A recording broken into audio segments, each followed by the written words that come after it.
Maayong buntag Pilipinas, maayong buntag Pinamungahan. Adlaw karon Domingo 2025 March 23. Adlaw karon sa pagpamalandong. Karong adlaw ako mopasabot ug mo pasabot sa mga membro nako sa Saksak Farmer Association, labi na gyud sa among tagibarangay. Nga ang tumog tinguha sa Saksak Farmer Association mao ang pagtabang sa panginabuhi sa tao, mao ang pagtabang sa pangunahuna sa tao para makibaw siya ug unsa gi ang itong buhaton nga tukma sa kasuguan sa Dios. Dili ko pare, di sab ko ministro, apan amahan ko sa kong pamilya ug amahan ko sa pundok kay ako ang presidente sa Saksak Farmer Association. Kini akong pagpasabot ninyo ug pagsabot sab nako ninyo, dili kini pinugsanay kay lagi ang balaod sa Saksak Farmer Association nag-adapt man ta sa atong balaod sa atong nasod, mao ang demokrasya nga gipakamatyan gayud kini sa atong hero sa Pilipinas, mao si Dr. Jose Rizal. Demokrasya sa pagsulti, demokrasya sa pagbuhat, demokrasya sa pagtuo, basta lang dili sala sa atong balaod. Dili man tingali sala sa atong balaod ug dili sala sa atong pagtuo kung dunay tawo nga pasabot unsay iyang gituan ug unsay iyang pagtuo. Ang pagtuo nako aning mga pundok reliyon sama sa atong dakong pundok sa atong nasod, ang Katoliko Romano, Iglesia ni Cristo, uban pang mga reliyon nagsangyaw sa maayong balita. Silang tanan angay natungtuan kay wa sila magsangyaw sa dautan nga balita. Nagtuman sila sa kasuguan sa Dios. Suroy kamo tibok kalibutan ug isangyaw ang maayong balita. Sabto na to ang ilang gisulti ug ato usab ipasabot sa ato isikataw unsay nasabtan nimo sa matag pundok nga nagtuman sa kasuguan sa Dios nga suroy kamo tibok kalibutan ug isangyaw ang maayong balita.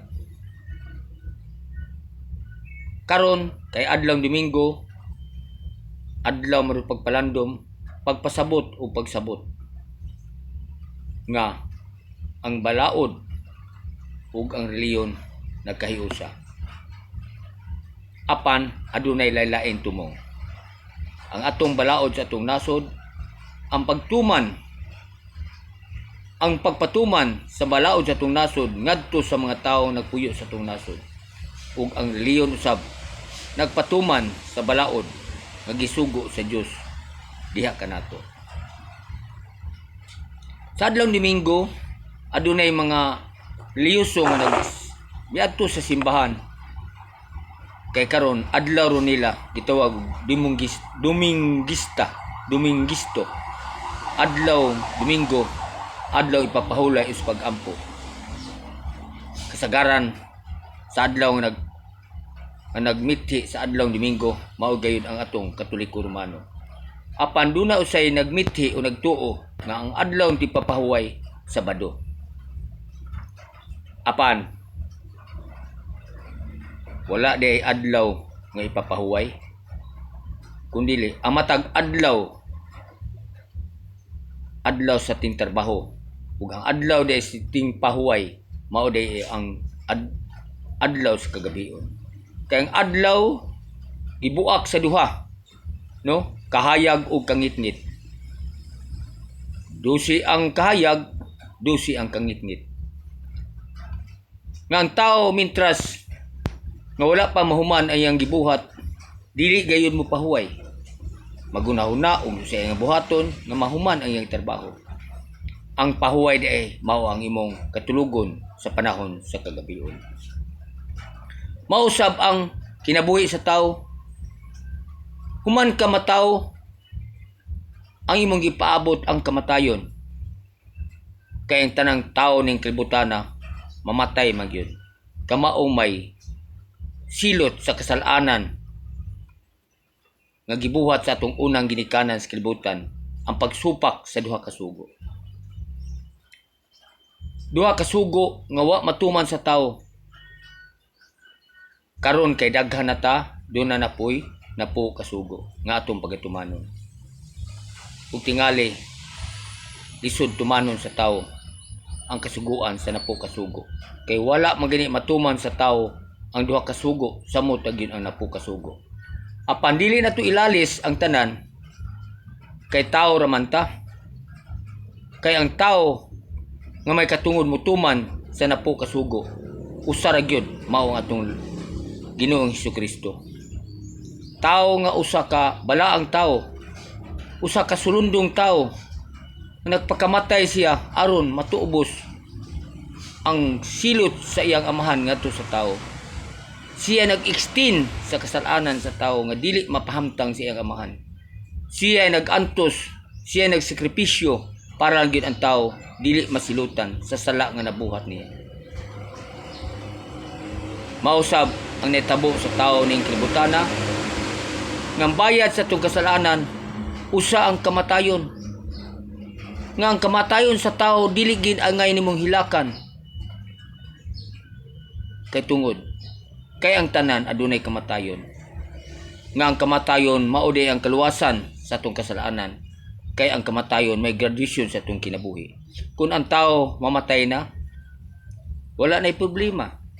Ang problema mao ang atuang ang mataw nga buhi ug ang iyang mga liwat nga iyang gibilin sa kalibutan may mag-antos sa pagbayad o pagtuman sa kasalanan o pagtuman sa kasuguan sa Dios nga aron ta mawala atong sala. Akong pananglitan na dunay mga tao nga nagluhod sa mga larawan, nagampo nga unta katagaan siyang pabor siyang kinabuhi.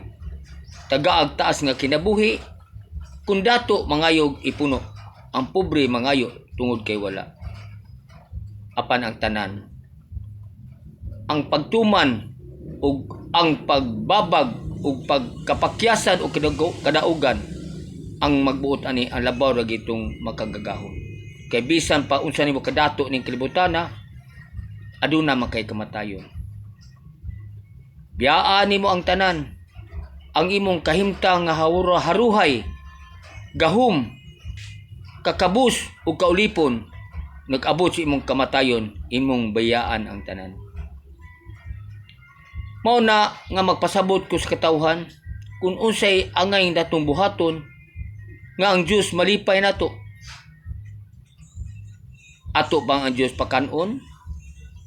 Ato bang lamanuhon? Ato bang pistahan?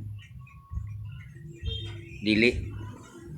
Kaya ang kalipay sa Dios mao ra gyud. Ang kasuguan sa Dios usa ra gyud. Nga ang tanan natong kasalanan gibuhat ato ning kalibutana ug di nato ni bagatumanon bisag pila pa kalibo ka milyon nga buhat atong sakto ning kalibutana. Bisag pila pa kalibo ang buhat nato ning kalibutana nga sayop. Mapapas ang tanan kung imong tumanon niyang usa ka sugo. Nga dili gayud matuman sa tao. Ang kasuguan mao kini. Igugma ay imong kaaway sama sa pigugma sa imong kagalingon. Kasuguan nga dili gayud matuman sa tao. Ang makatuman ani ang labaw rang magagahom nga nagpakatao ning kalibutana mao si Ginoong Hesukristo. Saya lang pag-adto nimo sa laing lugar. Moadto ka sa laing lugar kay nagtuo ka tuwa dito ang Dios. Apan di ay ang Dios nara sa imong kagulingon. Kay ang Dios nga Espiritu Santo ang lawas sa tao mo itemplo. Kung makasa ka sa imong kagulingon, makasa ka sa imong katao, ang Dios gayo dili mahitabo nga dili makahibaw. Ka ang Dios nga Espiritu Santo naa sa lawas sa tao. nga ang tanan nga naghago, nagluhod, nagasampit sa atong amahan, apan dili di ay ang gidungog sa atong amahan. Kung dili ang gidungog niya katurang nagsugo. Katong nagtuman siyang sugo nga lihok tao ning kalibutana kay buligan ug tabangan ko ikaw kanang lihok nga way taong masakitan. Kay ang Dios ang iyang pagkaon, dili ang pagkaon sa mas pagkaon sa tao, kun ang pagkaon sa Dios nga ikinahanglan maong gugma nimo sa imong isikatawo. Magtrabaho ka dili lang sa imong kaugalingon. Magtrabaho ka alang sa uban. Mangayo ka para sa uban, dili sa imong kaugalingon. Magpakauaw ka sa imong kaugalingon para malipay ang katawhan. Kaya ang pagkaon sa Dios gugma og kaluoy, dili ang pagkaon sa atong kaugalingon pagkaon nga ihatag sa atong lawas. Kaya nagaingon nga ang pagkaon sa kalibutan imo rang biyaan. Ang pagkaon nga madaan nimo hantud sa imong kamatayon maong gugma nimo sa imong sikatawo. Unsay imong gisulti naa sa imong nahuna ug naa sa imong kasing-kasing ug imong gibuhat, ipakita nimo nga ikaw naluoy ka sa katawhan. Ipakita nimo nga ikaw may gugma ka sa katawhan. Kay ang gisugo sa Dios ning kalibutana bisag dili man gani matuman sa tao, apan imong gipaningkamutan matuman. Kaya makatuman ning tanan mao ra biya tong labaw magkagagaw. Ug daghan na ng salamat kaninyong tanan ug mahinaot ko nga akong gisulti inyong masabtan. Gugmag kaluoy maoy kikinahanglan sa Dios. Nindot ang tabangan nga di makabawas nimo. Tungod ang Dios tay mubawas ug mutabang nimo. Nga tagaan uta kaniya umayong pangunahuna.